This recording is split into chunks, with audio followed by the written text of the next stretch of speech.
Game of Thrones Season 2, Episode 3, titled What Dead May Never Die. And this episode, this episode has a lot of cool character moments. Really, there's some really good character moments out for it. I mean, what stick to me are two scenes. One is before shit hits the fan, and there's so many characters in Game of Thrones, so it's easy to just forget a couple's names now again. The scene where the youngest Stark child, the one who is assigning themselves as a boy, pausing, sharpening up her knife, and asks the guy who took her in, how can you go to sleep? You have seen the worst things possible. How do you go to sleep? It's basically, how do you have probably PTSD. How do you handle it? And he basically gives this great moment. It's still in Canada, still everything that the character is basically like, I cut his throat and all that kind of stuff. But it's a really well written moment. And even though, he points out, what you saw, I was making sure you didn't saw the beheading.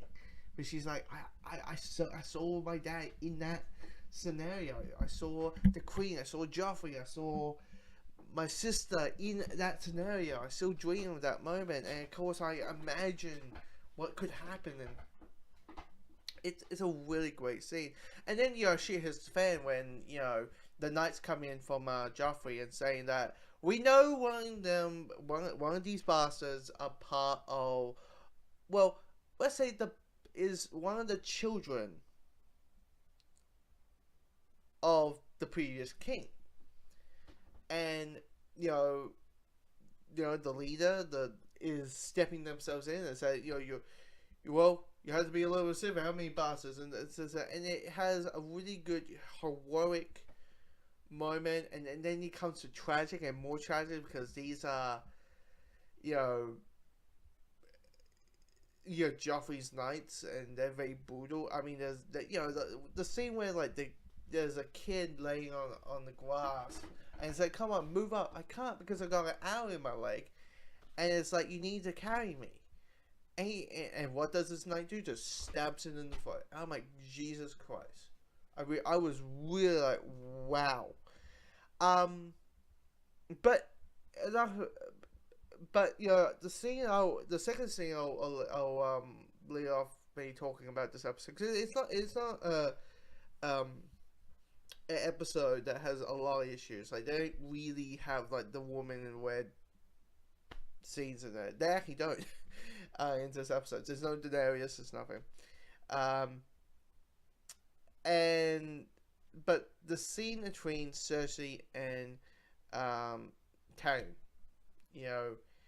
it's he is caring for his nephews and his nieces, and he basically says, we are going to shift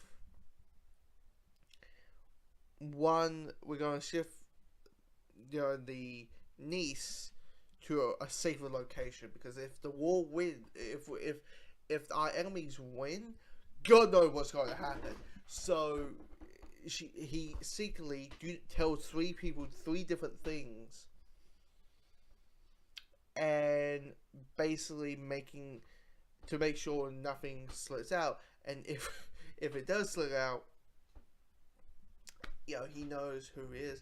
And it's a wonderful thing, because it is that whole thing of Cersei knows that he's white.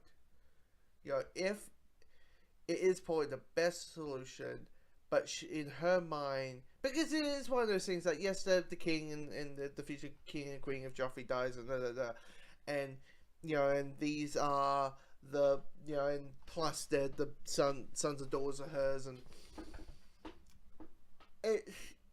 it's that whole thing of she knows it's probably the only option, but because of her personality and her issues and stuff in her lines, she has she can't accept it.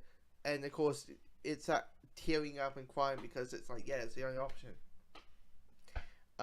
If you God knows what happens. But yeah, this is a really good, takes its time episode.